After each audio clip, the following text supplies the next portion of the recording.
Selon la Fédération régionale des travaux publics, en Midi-Pyrénées, la branche a connu une baisse d'activité de plus de 15% en 7 ans, entraînant la suppression de 2300 emplois. Selon Thierry Lefriand, les entreprises de travaux publics sont en danger de mort.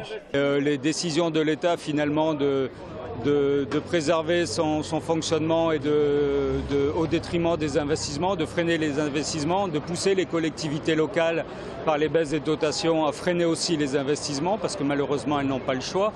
Nous met nos entreprises dans des situations difficiles et nous avons vraiment le sentiment aujourd'hui de faire les frais de toutes les mesures qui ont été prises. Les entreprises de travaux publics demandent notamment à l'État d'encourager les collectivités locales à investir en leur remboursant la TVA l'année où elles font les travaux et non 1 à 2 ans après comme c'est le cas aujourd'hui.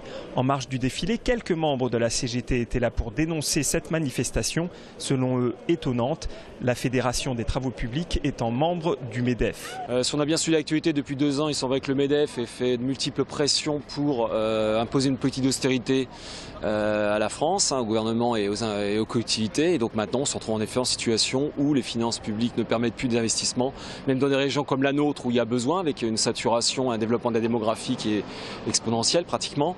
Et donc on se trouve en crise avec une situation en effet difficile. Une délégation de 6 personnes a été reçue dans le courant de l'après-midi à la préfecture.